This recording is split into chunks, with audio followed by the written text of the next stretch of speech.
নীতিকৰ কথাক লৈ মই আলোচনা কৰি আপোনালোকক সেই ব্যক্তিজনৰ কথা মই মনত পেলাই দিওঁ।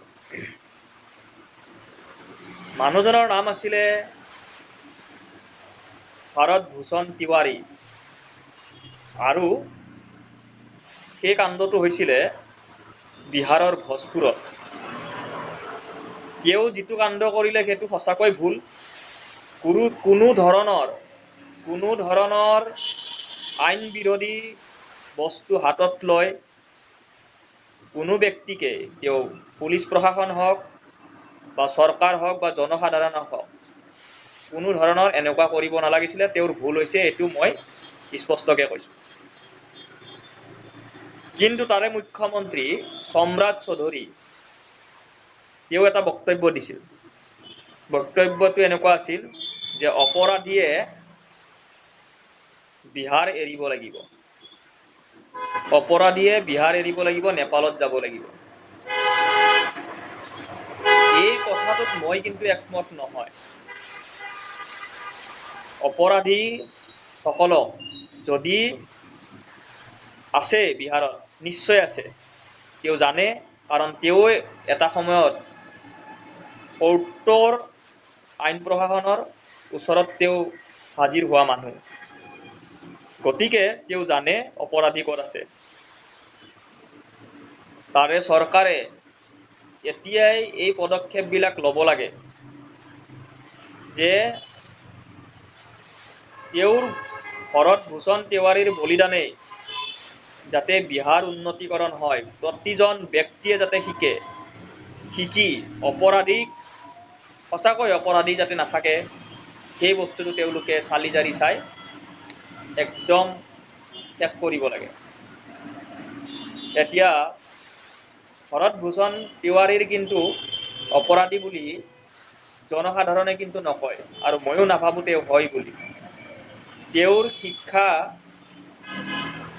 তেওঁৰ আছে। কি কাৰণত তেওঁ এনেকুৱা হ'ল, চৰকাৰে তেওঁক কৈছে মানসিক ৰোগ, কিন্তু মানসিক ৰোগ হ'লেও তেওঁক কিন্তু হস্পিটালত লৈ যাব লাগিছিল, মানে চিকিৎসালয়ত লৈ যাব লাগিছিল।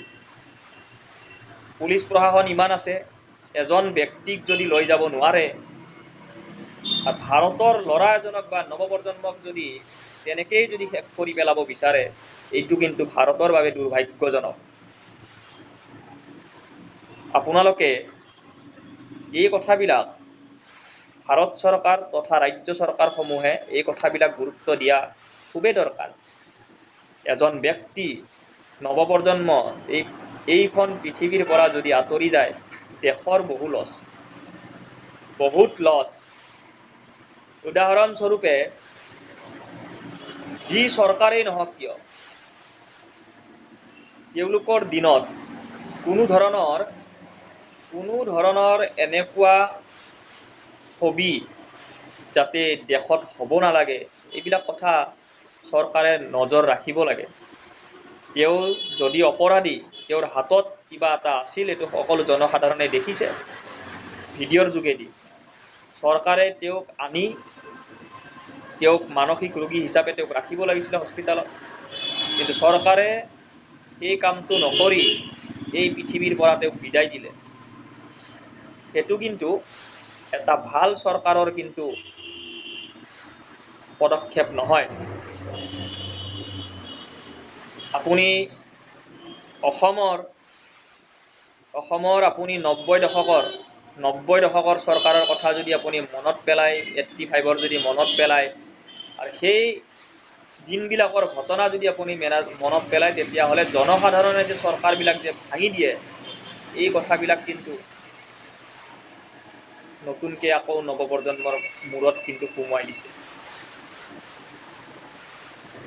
সেইবাবে ভৰত ভূষণ তিৱাৰীৰ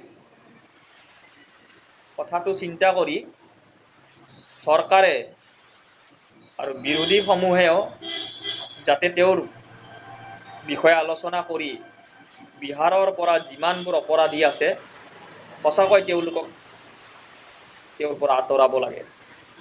পৃথিৱীৰ পৰা নহয়, সমাজত ভাল মানুহ বনাব লাগে। সমাজত ভাল মানুহ বনালে তেওঁলোকে ভাল হ'ব।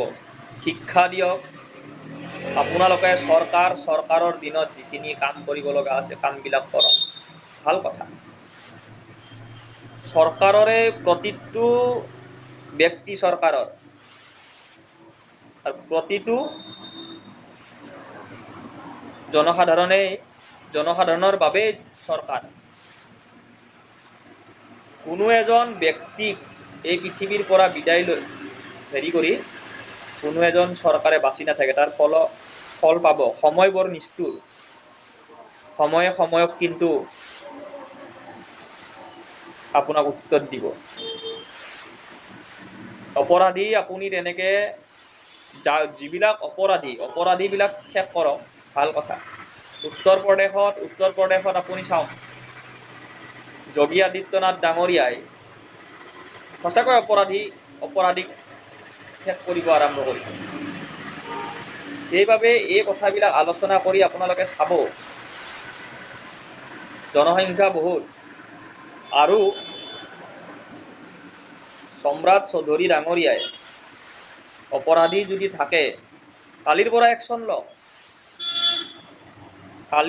একশ্যন লওক আপুনি, লৈ সমগ্ৰ বিহাৰত ঠিক কৰক। সমগ্ৰ বিহাৰৰ নৱপ্ৰজন্মই শিকিব লাগিব আচলতে ভাল কি বেয়া কি, শিক্ষাটো থাকিব লাগিব। কেৱল যদি মানে চৰকাৰে দোষী সেইটো কথাও নহয়, জনসাধাৰণেও দোষী। এতিয়া বহু নেতা মন্ত্ৰী ভৰত ভূষণ তিৱাৰীৰ তাতে গৈছে, তেওঁলোকে ৰাজনীতিক মুনাফাৰ কাৰণে যাব, জনসাধাৰণৰ ব্যক্তিগত মুনাফাৰ বাবে নাযায়। মই বাৰে বাৰে আকৌ ভিডিঅ'বিলাকত কৈ আছিলোঁ যে ৰাজনীতি কৰা সকলৰ হাতত জনসাধাৰণৰ